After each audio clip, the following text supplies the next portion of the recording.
Hello, everyone. This is Mark Plaster, Senior Executive Editor of Emergency Physicians Monthly, and you're listening to EP Talk, a place where emergency physicians, aka ER docs, come to talk about things that are important to us, irrelevant, and sometimes important to everybody else too. And my guest co-host today is Jeannette Wolf, and thank you for coming back and not getting burnt out by the last time we talked for an hour. And I know we've got a lot to talk about. Sometimes these things turn into he said, she said. Sometimes it's right, left. Sometimes it's she knows and I don't. And so whatever comes out today, we thought we'd talk a little bit about some of our favorite topics have to do with the differences between men and women. And I think that there's a lot of things. Jeannette is keyed into a lot of the medical differences, but there's also a lot of psychological differences. I think I'm particularly taken by a lot of the comments that I've been seeing online by my female colleagues about the stress that they have endured through the COVID-19 pandemic. And I think, I'm just going to say it, I think that women see this differently than men do. Tell me if I'm wrong. Oh my God, Mark, could that be a shocking revolution? Jeez. First of all, I just want to comment, like 2 months ago, I had no clue about GoToMeeting and Zoom accounts. How the world has changed in just 2 months. Who would have thought that would have been just an integral part of our day-to-day communications with people that we love who are not in the towns that we live in? Yeah. This may turn out to be actually a big plus for us. You know, we started Telemedicine magazine, I don't know, 6 or 8 years ago, and it was too early, and people weren't really catching on. We were really promoting it, doing all kinds of things all over the country, and there were a few early adopters who were really involved in it, but not really, certainly not the payers. And as a result of that, telemedicine wasn't really catching on. And now all of a sudden everybody's beating a path to our door, wanting to know more and more about it, and how do they do it, and who to contact. And so I think that we could easily spend an hour talking about what's going to change as a result of this pandemic. Yeah, for both the good and the bad. I don't know about you, but one of the most concerning changes that I've noticed, just straight out, and maybe it's because you and I both have some wrinkles, and when we first started practicing, we didn't have. Yeah, I wasn't going to really say that, but okay. But when we first started, do you remember like when a woman came in with right lower quadrant pain, what a nightmare that was? Because we didn't have ultrasounds, we didn't have CAT scans, so you had to sort of mediate the middle of the boxing ring between your gynecologist and surgical colleagues to have somebody own that patient. So life has really changed. But with that, I worry that we are beginning to creep back on all the good medicine that we have developed in the last 20 years due to short-term logistical issues, such as, even listening to the lungs or routinely bringing ultrasounds into the room, because some of us are in departments that either have limited ultrasound capability or it's a big deal to clean the machines from patients to patients due to the COVID-related risk factors. Yeah. So I worry about, like, we know how to do good medicine, and we've definitely had to adopt this to this new pandemic. I just worry that we creep a little bit too far in the wrong direction. Yeah, I was talking to my son-in-law, and he is an ultrasound guru of sorts. At least he hopes to be at some point. And I was telling him about doing what he would call a blind subclavian central line, which is the way I was trained. And I think I probably could do it with my eyes closed, and one finger in the notch and one finger on the subclavian. And I don't think I've ever hit a lung. And all these guys don't have that skill. They don't have it at all. And if they can't do it with an ultrasound, if they can't put in an IJ with an ultrasound, they're a little bit lost. So I don't know. That's one of the things. That's one of the things. But I want to hear what you think about women physicians and nurses handling the stress of. And this is not intended to be sexist, because I think that certainly the kinder, gentler sex brings a lot to our profession, have improved it a great deal. But I think sometimes you may be unprepared for the warfare kind of state of being that is in many emergency departments that are under the influence, or not influence, under the risk of COVID-19. So of course, Mark, for this conversation, I came in loaded for bear on a lot of biological sex differences of COVID, which we are going to quickly shift to because I just helped to write an article on this, and Okay. all this knowledge will be gone in the next 2 weeks when we talk again.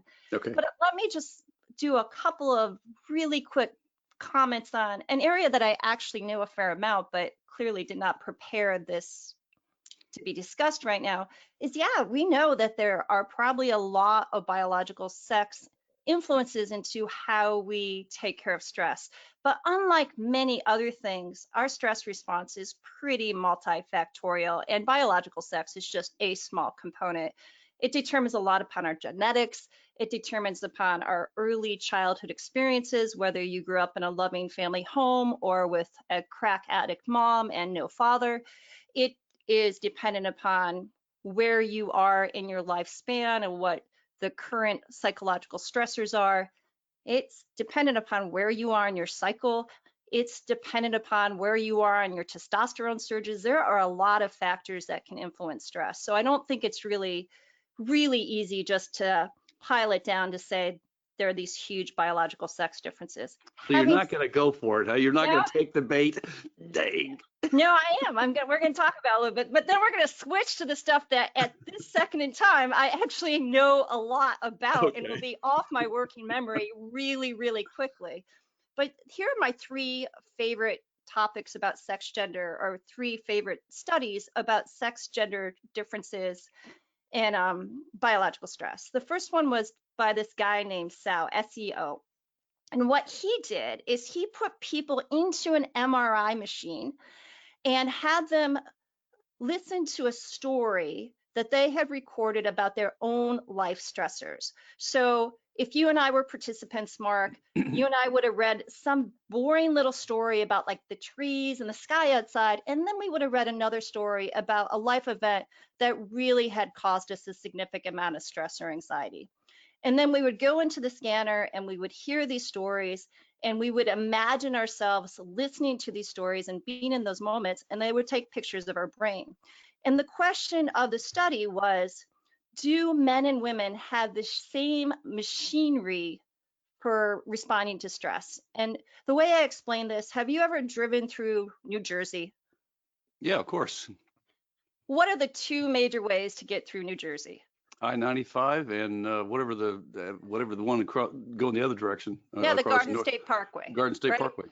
Yeah, so you can either go on I-95 or the Garden State Parkway. So the basic question of the study was, do we all go on I-95? We just get on in different entrances, or do some of us go on I-95 and the others of us go on the Garden State Parkway? So what they did is they objectively had you say, when I hear this story, this is the anxiety that I feel from this. So from an objective point of view, you and I would mark that we had the same anxiety from hearing these stories. But what did that mean in the scanner? And what it meant on the scanner is a lot of different things. First of all, we were not taking the same highway. Men and women were, even the guided meditations, when you ask men and women to do a guided medication, different areas of their brain lit up immediately. So we were not processing the information in the same way. We had different train tracks that was moving the information around in our brains. But the really interesting thing about this study is that they determined that when men felt anxious, that there was actually a decrease of firing in their cortical control region. When women felt anxious, there was an overfiring in that region, suggesting that when men are anxious, they're feeling anxious because they have a lack of a sense of control. And when women feel anxious, it's because they're over ruminating. So all of a sudden, this brings up a whole bunch of new ideas as to how you might treat anxiety in men differently, because cognitive behavioral therapy actually increases the firing in that cortex over control, and meditation dampens it. So if you have a group of stressed men and stressed women, perhaps more members of that group might respond better to different types of interventions. So in this very, very stressed place in the world, how we find resiliency may have some sex-based differences. Isn't that amazing? I knew that I'd learned something from talking to you. I knew it. I I have one more. Can I tell you one more? This is my other favorite study on this. Okay. I refer to it as the pet the puppy story. Pet the puppy story. Okay. And here's the basic concept of this study. Puppy, like doggy. No, I got it. Okay, just making sure that, P's are hard to say on podcasting. Puppy. So in the Pet the Puppy story, they ask the simple question, when do people seek out affiliation? Do men and women seek out affiliation under the same conditions? Interesting. Okay. So immediately you can imagine there might be some gendered confounders for that. Like if you're a guy who really wanted to get a hug, but you didn't want to ask for a hug in public because it might make you feel or appear less masculine, that would be a huge confounder. So they said, is there a substitution for another human being that would allow us to test this theory? A dog. Thus the puppy. Yes. So it was this really ingenious little study. They had all these agility trainers who had run their dog through this little agility course, and now they are sitting and waiting for the response from the judge to see if their dog has gone on to the next level. Now, all these people were agility trainers, so they had a good understanding if their dog had done well or not. So essentially, you're waiting for confirmation of something you already expect. And what they did is they videotaped their interactions with the dog. And the simple question was, who pet their dogs more? Now, in general, men. If you put all the data together, men and women pet their dogs the same amount. Oh. But here's the but. Men kiss their dogs. Drum roll, please. Okay. The conditions of when they pet their dogs were opposite. Men pet their dogs more when they had won. Of course, we love winners. Women pet them more when they anticipated that they had lost. Oh, that's too bad. So when do we seek out affiliation? Perhaps. Mm-hmm. When we win. Men seek it out when they win. That's right. Women seek it out to co-ruminate. Oh. No, I don't want to be around anybody when I've taken a big whipping. Say it one more time and I hear you. I was a college athlete for many, many years, and there was one season where we were the worst of the worst, and we had been winners for years and years and years. And I have the the distinction of being the captain of the worst college basketball team my college had ever had. And I tell you, I did not want to talk to anybody after those games. I did not want consolation. I wanted them to leave me the heck alone. Okay, so take that and now take it as if you're coming back from a really crappy shift. What do you need at that moment?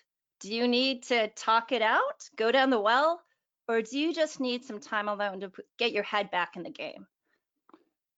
I may be different. I may be different from that because I'm a writer, and I think that a lot of the night shifts that I wrote after particularly hard situations. When I say that word, I remember trying to explain to a mom who had backed over her 3-year-old and trying to deal with that and trying to do it professionally and not just go in there and sob. And the only way that I was really able to deal with that trauma internally was to sit down and write that story, and to do it half the time I couldn't see the screen because I was crying so much. So that's different. As it turns out, your point is well made though, because when they started looking at PTSD and guys coming out of combat and circumstances that were really stressful, and I remember a lot of the guys that a lot of the Marines I dealt with who had been in combat and who had been wounded and came in to see me. Their initial reaction reminded me of halftime at a football game in the locker room, where guys are screaming at each other and there's a lot of bravado. And then a little bit later, when everything's kind of settled down, I recall one of the colonels coming in to see his guys who had been hit, and they melted. It was like Dad had arrived, and they melted. And I saw the other side of that. And so I think you're onto something there. We may start one place and end another.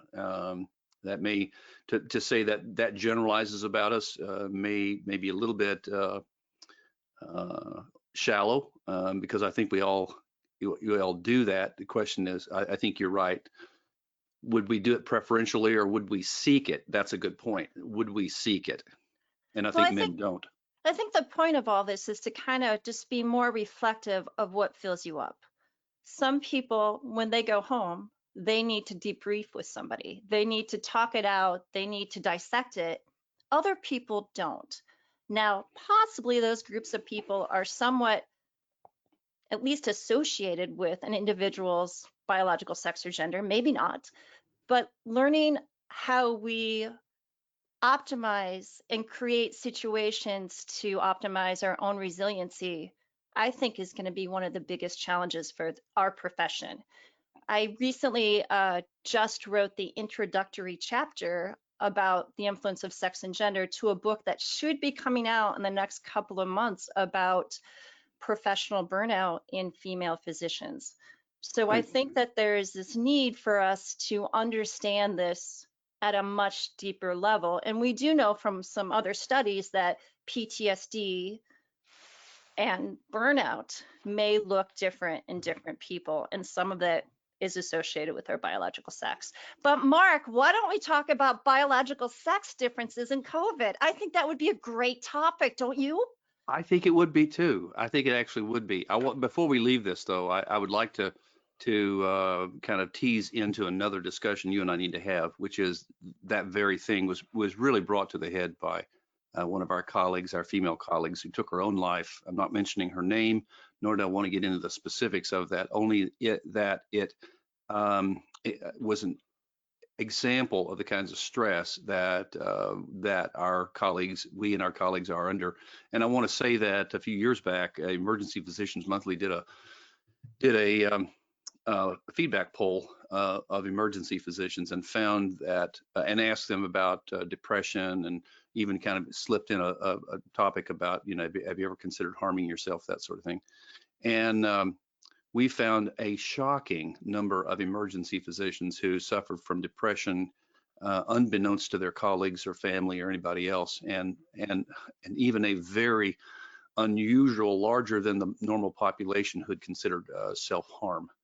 And a lot of it had to do with the fact that they didn't have anybody that they could talk to without jeopardizing their positions and their license, and so that's a teaser for a discussion at another day. But I think that we were all shocked by this young colleague's death because it strikes so close to home.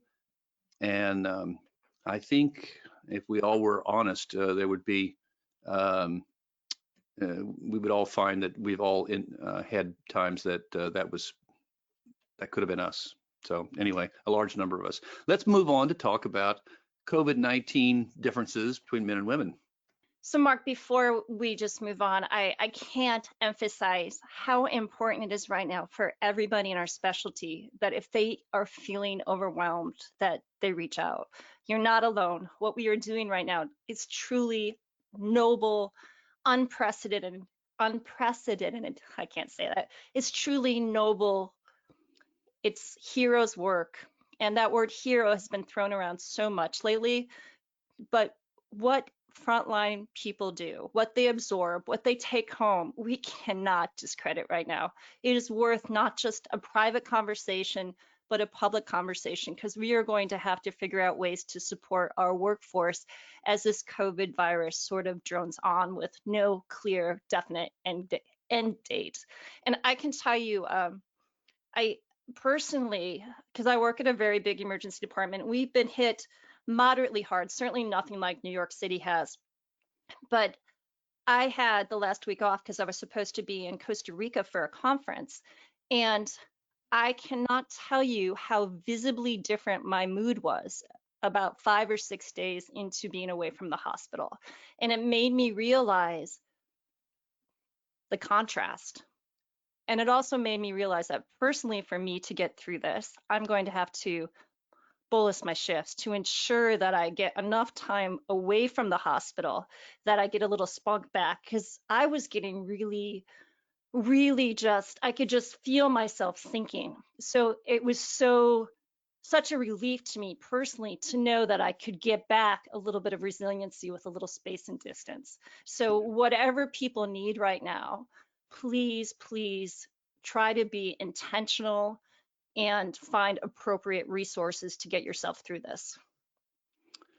Agreed. I can't, when we returned from combat tours, there was always a long period of debriefing that occurred with chaplains and psychiatrists and all kinds of things, because reentry oftentimes was very traumatic for our young Marines. And I can say that it was not easy for me as well. Not because I had seen such horrible things, because they were things that we had seen, our whole careers, but just the sort of the shock of going from danger to no danger, and that is a difficult one to kind of encounter, because that's the PTSD part, where you kind of wake up and you go, wait a second, everything's okay, there's no incoming, we're fine, and so I think that when you're in a battle zone of sorts like that, it does take a period of debriefing in order to psychologically and soulfully move on. Let's talk about the differences. Okay. I'll let your last word. Okay. You know what, Mark? This is just going to be the first podcast, and we're going to just cut it off. And we're going to start again, and we're going to say, now we're going to talk about biological sex differences in COVID, and then we're going to have a wonderful conversation. And now I've already forgotten the thought that was going to be so insightful to lead to the other one. Damn. We just have. Oh, I know what it was. I think that it's especially hard because what people in emergency medicine and EMS and ICU doctors and the people who are cleaning the rooms of the COVID patients are experiencing is they are seeing a very, very different face of this pandemic. And now, as our country is so antsy and anxious to get back to normal, I think there's a huge disconnect between what those of us who are working in hospitals right now are seeing in the rest of the world. And this disconnect can be challenging in ways that are intangible yet quite important. Well said. Can't really argue with that one. Well, tell me, okay, let's talk about the biological differences between how men and women handle COVID. Oh, I'm going to start this off with something that may be confounding, and that is there's been a lot of attention paid recently to a PhD virologist who's claiming, besides a kind of a Fauci corruption connection, she's made a claim that says that basically that it is not the infection with COVID-19 that has been the problem. It is the hypersensitivity of our immune systems. And I think that whether she's right or wrong, we certainly are seeing in cytokine storm and some other things related to that, the confounding problem of inflammatory reaction. And everybody's trying to figure out why everybody doesn't go into cytokine storm. Her claim, and I'm doubting it, and I haven't seen anybody to really substantiate it or even do anything with it, has to do with influenza vaccines, and the fact that her claim was that influenza vaccines come loaded with other kinds of coronavirus. fragments because they come from dogs, and that in fact people who have been vaccinated, like many healthcare professionals with influenza vaccines, may be in fact at higher risk of developing a hypersensitivity reaction, aka cytokine storm, when exposed to coronavirus. Interesting. Wow, I actually am not, I don't know about that. That's actually kind of at least an interesting sort of angle, I guess. Yeah, it's all mixed up actually in her claims about Dr. Fauci, which are, I think, crazy. I mean, I don't have any position on Fauci's credibility or anything like that, other than his academic history, and that's quite extensive and impressive. But I mainly wanted to, I want to dig into this idea of whether vaccination with flu vaccine is problematic. I'd like to see a number of people who have reacted to COVID-19 who were influenza vaccinated. You know, that's really interesting for a couple of reasons. And we'll just start with the very obvious biological sex difference that many people are aware of, is that of 100 people who are dying COVID, 2/3 of them are going to be men.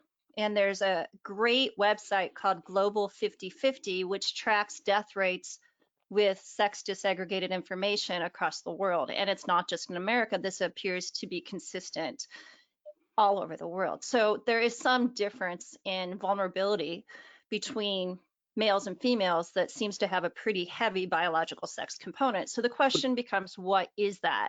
But is it because men smoke more and because we have more COPD and more lung disease that would predispose us to infection with COVID-19?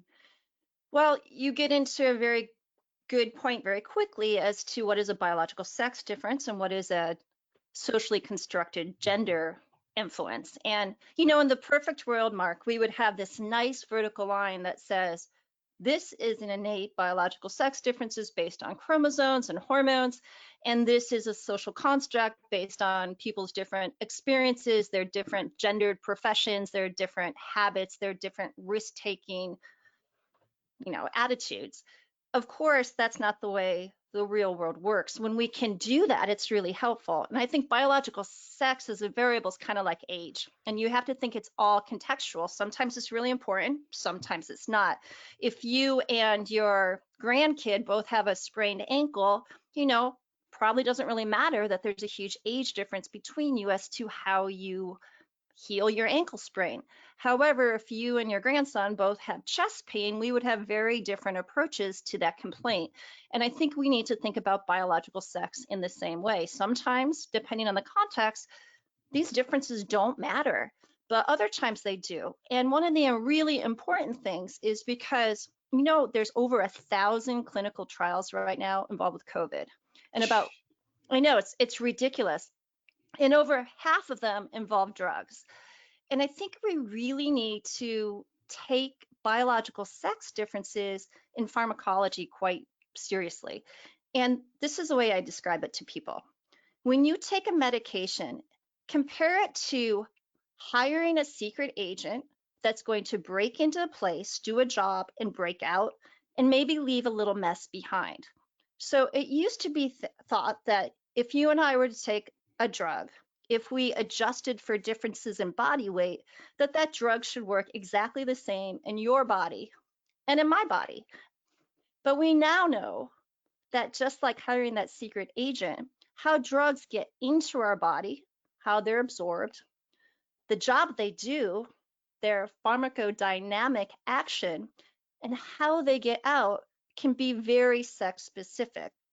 Let's take an easy one. If you and I were to both say I'm your taller fraternal twin sister, and we're both the same height and the same weight, and we go out and have a couple of beers, who is going to have the higher alcohol level, you or I? You'd be one ugly woman, I can tell you that. If she and I would never be able to buy shoes. But besides those two things, what would be the differences? What would be the higher blood alcohol? Probably mine, because I probably would drink twice as much as you did. Well, they'll say we're drinking the same amount, the same exact amount. Okay. Oh, gee, mine would be lower.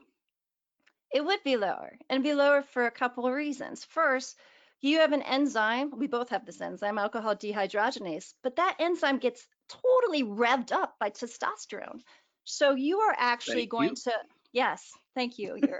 So you're going to actually not even absorb as much alcohol as I will, because that alcohol dehydrogenase is going to break a lot more of it down in your stomach.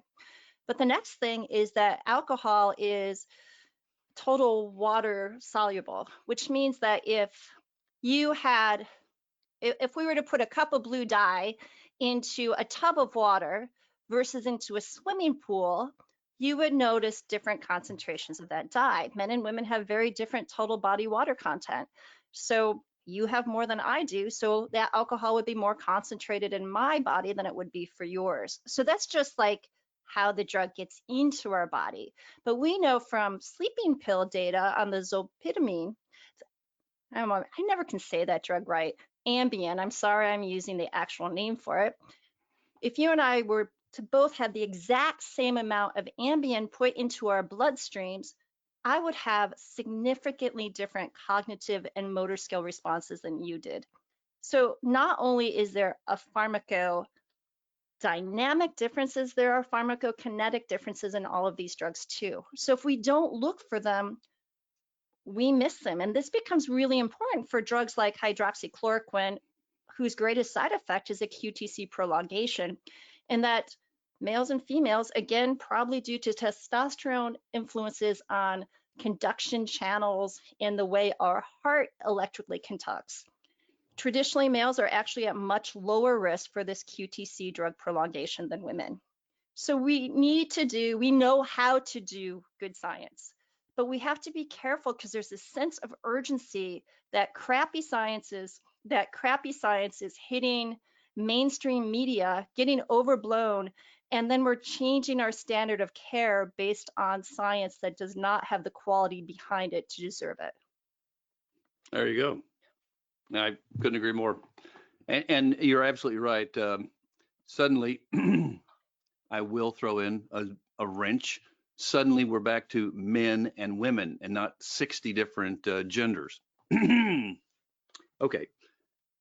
Well, you have to. So, Mark, gosh darn it all, you're gonna be some educated stuff. I'm gonna educate you during these painful podcasts. Biological sex is usually binary.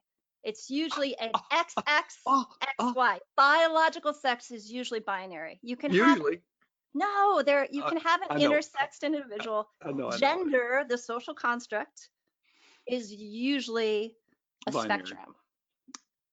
Non-binary. Yes, I know, Mark. We're gonna get you there. Your grandkids are gonna be happy to have you at Thanksgiving table one of these years. They are.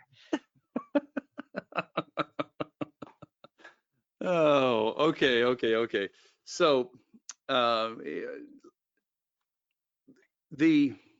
let's go back and look at actually, why do you think more men are dying of COVID-19 than women?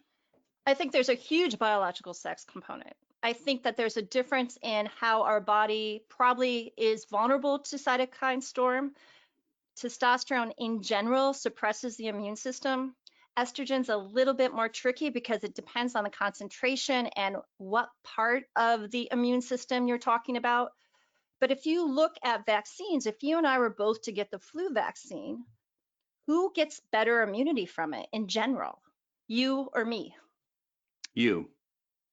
Yeah, so I am much more likely, you don't get points for that, Mark. It's not like there's a sex and gender contest, right? Like, you win! But who also has... I don't need those dang flu shots because they don't work as much. They don't work anyway. What? They do for you, and I'm happy that you get them, but they're getting to be a pain in the butt for me. Go ahead. Mark, there's only so much we can talk about and correct at once. So you have a stronger immune response. So we have a stronger immune response. So when we talk about developing vaccines, that's actually going to become really important because we need to make sure as COVID vaccines are developed that they develop an adequate response in both males and females. We also know because women have a better adequate immune response in general to vaccines, they're also at increased risk from the side effects from them. So this becomes important. We can't just say one size fits all, males and females, because every cell has a biological sex. Every part of our body subtly works differently. And again, depending upon the context, that could lead to different clinical consequences. And going back to some of the early COVID research, so the early studies about hydroxychloroquine that just catapulted it into the spotlight, none of those studies, were high quality studies. They were actually very weak studies, but these studies are not analyzing their outcomes by biological sex. And, the recent study du jour and the recent clinical practice guideline suggestions that are going to dramatically affect how we might start treating COVID-19 patients is this whole area of literature on thromboembolic risk. Right. And if you look at those studies, they are not analyzing their data outcome very well by biological sex either. Right. So the Journal of American Cardiology just did a huge review last week and sort of expanded the suggestions as to who we might consider outpatient anticoagulation therapy to include considering it in people who have had previous risk for blood clots or for people who are significantly immobile. Now, this means on a practical level, Mark, you come in with a little cough and 5 years ago you had a blood clot, you're going home, and I should now consider doing a shared decision-making conversation with you about whether I should put you on a blood thinner or not. So the risk and benefits of anticoagulation are pretty significant for this expanded use. So we should probably know sex disaggregated data to make sure that the benefit is there and that a risk is not significantly different for different groups of the population. Dang. You're teaching me so much here, man alive. So, okay, you got me stumped here. Okay, take a. Oh my God, Mark, are you speechless? I'm speechless. Oh, I get 100 points for that. I win the sex and gender conversation for today. Oh, okay. So here are a few more sex known differences. We know from SARS and MERS that men were also more likely to have significant mortality risk. And we clearly know now that it appears that even though men and women are probably pretty similar in their vulnerability to becoming infected, that men are much more likely to get admitted to the ICU. And as we already talked about, much more likely to die from COVID-19. We know from basic science data on SARS and MERS that there are also sex-based differences in animal models, suggesting that. So we know from other science in MARS and SIRS that there are biological sex differences in other viral infections that are likely applicable to COVID-19. For example, we know from basic science models that if you inject viruses into male mice versus female mice, that the male mice seem to require lower amounts of that virus to get sick. So ironically, even though female mice have a more robust immune response, this cytokine storm result that causes end-stage lung damage and lack of alveolar exchange of oxygen appears to be at much greater risk to male mice. So again, it's a really complicated interaction between sex hormones, immune response, and then cytokine storm. But it appears that male mice and most likely men in humans are at much greater risk for this final robust, over-exaggerated lung deterioration. Fascinating, because we certainly, I think I would say myself, I'll speak for myself. I always presume. wait, you went from most. I was going to say most people, I'm like most people, right? And right. And I think that, no, she says, I think we just presumed that because men smoke more, it would just seem like the easy thing. And it still may have something to do, as you say, a lot of different reasons, not all of them genetic, some of them being our lifestyle and such.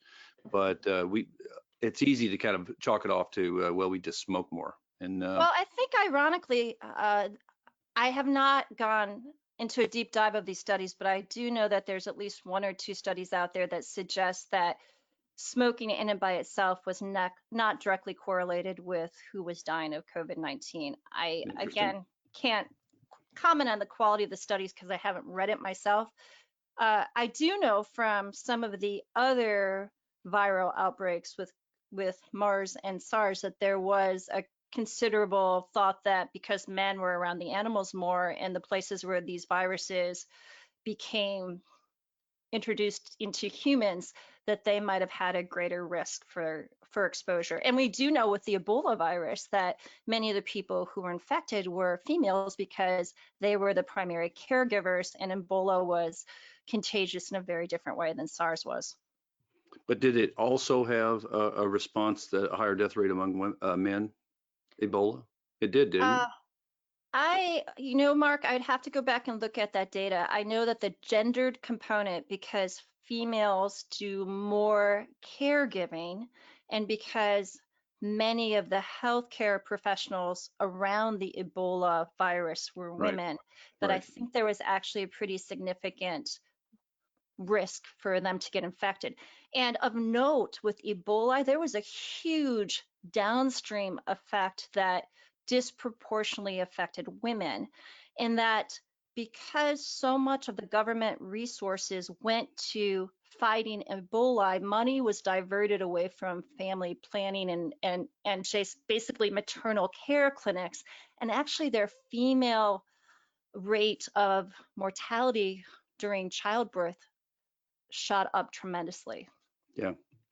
You're opening up another Pandora's box right now, dealing with downstream injuries and disease and late diagnosis and whatnot. We're going to be dealing with this in the next issue of Emergency Physicians Monthly. If you're listening to this and it's already come out, you may have already read it, and you can refer to it. If not, then you can be teased to make sure you watch for it, because one of the things, obviously, that we are already seeing is late diagnosis of cancer, people who didn't come into the ER, didn't come in to seek health care, strokes, late strokes, abdominal pain that in the elderly that turned out to be perforated appendix or gallbladder. I saw one the other night that was like that. And I think that we've had such tunnel vision when it came to COVID-19 that as we start to look around, we're going to see that there was a lot of other things going on that besides COVID-19 that we may have let slip in or slip by. Let's hope it's on the net that we've done better than worse, but that's kind of always what you have to do in medicine. At the end of the day, say, hope we've helped more than we've hurt. So anyway, I think that this is always a delightful discussion with you, Jeannette, and we will definitely be back again before too long to talk more and more about the difference between men and women, and the way we see things, the way we react to things, and just the way life is for men and women very different. So thank you so much, and those of you who are listening to EP Talk, there's a whole variety of voices that are coming in on this podcast. I've been talking to Salim Rizai on the latest research. We're talking about some business impacts on this, because this is a huge, I don't have to tell you that emergency department volumes around my place, and I'm sure around your place, have dropped like a rock. There are some major groups that are undergoing financial stress, maybe even to the point of declaring bankruptcy. And so we'll be talking about a lot of different things that are relevant to emergency physicians and a lot of different angles. So I hope you'll stay with us and come back and enjoy the next podcast of EP Talk. Thank you so much, Jeannette, and I'll see you again. Always a pleasure, Mark. Thank you.